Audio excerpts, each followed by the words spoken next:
नमस्कार, मैं हूं मोबिना महक और आप देख रहे हैं खबर भारत की न्यूज पर। इस वक्त की खबर झांसी से, रिपोर्टर राकेश परिहार। झांसी पहुंचे जल शक्ति मंत्री का बड़ा बयान, बोले सपा सरकार में तिलक लगाने वालों के साथ होता था दुर्व्यवहार। सपा अब कभी सत्ता में नहीं आने वाली।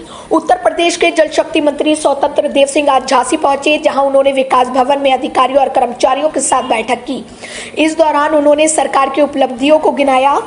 इसके साथ ही उन्होंने सपा पर तंज कसते हुए कहा कि सपा सरकार में तिलक लगाना अपराध था।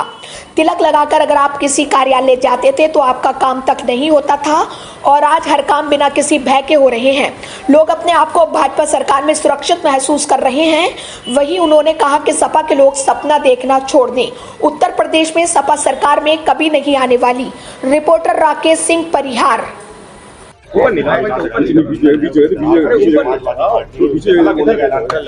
वो भी उस मुद्दे पे कि बाबरी मस्जिद को विध्वंस को साहसीकार उन्हीं के उद्धव ठाकरे की जो एजेंसी है उन्होंने बताया था, उसके बाद उन्होंने अलग होने का ऐलान कर दिया।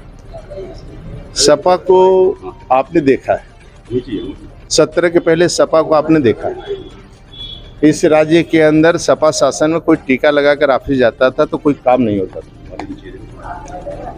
बहुत से ऐसे सड़क थे, रोड थे, उस रोड पर लोग रात छोड़िए दिन में नहीं निकलते थे, और उस सड़क पर कोई जमीन भी नहीं खरीदने जाता था। आज योगी सरकार आने के बाद वह सड़क पर लोग जमीन भी खरीद रहे हैं। अब दिन में 12 बजे रात को निकलते हैं, किसी प्रकार की घटना नहीं होती, और बेटी माँ दोनों शादी विवाह समारोह में जाती हैं और सुरक्षित वापस आती हैं।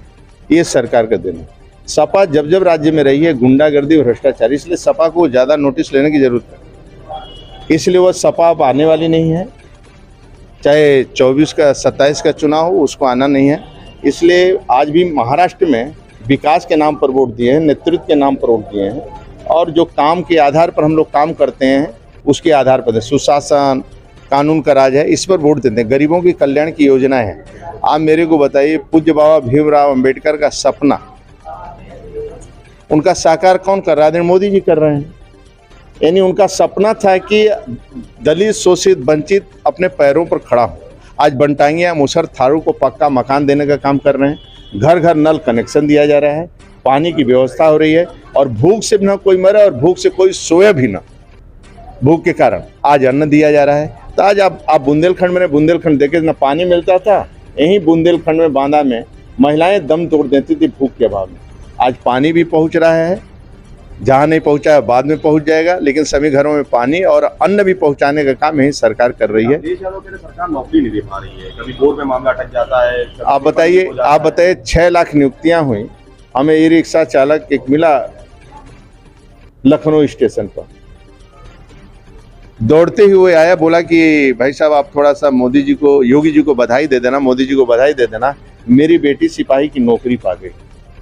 एक रिक्शा चालक नौकरी पा रहा है, आपके 6 लाख के ऊपर नौकरियां मिले, करोड़ों लोगों को रोजगार मिला है। अब ऐसे लोग हैं 1 लाख, 2 लाख, 3 लाख बिना गारंटी का, 10 लाख, 1 करोड़, 10 करोड़ बिना गारंटी के लोन ले रहे हैं और आत्मनिर्भर हो रहे हैं, और नौकरी भी दे रहे हैं, रोजगार भी दे रहे हैं। आप देखेंगे समूह की बहनें जो काम कर रही हैं, एक ब्लॉक में 28-28 करोड़, एक समूह को 1.25 लाख रुपए जा रहा है। सब बहनें आत्मनिर्भर बन रही हैं, अपने पैरों पर खड़ा हो रहा है। आज पूरी दुनिया उत्तर प्रदेश देख रहा है, लोगों को मांग कर रहा है, डॉक्टर भी, इंजीनियर भी, लेबर भी, हर प्रकार के लोगों की मांग हो रही है। तो आज उत्तर प्रदेश आगे बढ़ रहा है। कुछ रोडों का जाल है, हर सड़कों है। आप देखेंगे हमारे तीर्थ स्थलों पर लोग आ रहे हैं, बड़ी संख्या में आ रहे हैं। आज काशी चले जाइए, अयोध्या चले जाइए, चित्रकूट चले जाइए, वृंदावन चले जाइए, एक होटल खाली नहीं है, रेस्टोरेंट खाली, ई रिक्शा चालक खाली नहीं है। लोग शाम को न बत्ती खाली है, बत्ती नहीं मिल रहा है, तेल नहीं मिला, घी, दीपक जल रहे, इसलिए सब सुविधाएं मिल रहा है। और आज लोग खुशहाल हैं। माननीय मोदी जी, माननीय योगी जी के शासन में लोग खुशहाल हैं, और हमारे पक्ष में लोग। संभल, बदायूं और आगरा के बाद अब जौनपुर के अटाला मस्जिद में दावा किया गया है कि वहाँ पे नीचे जो है वो हिंदू मंदिर है। सपा इसको प्रायोजित, देखिए इस पर सरकार काम कर रही है। थोड़ा अब सपा लोकसभा में जीतने के कारण ये दंगा करवाना शुरू कर दिया। अच्छा, योगी सरकार इतनी शांति से हिंदू मुसलमान उत्तर प्रदेश में रह रहा था। हम भेदभाव नहीं करते हैं।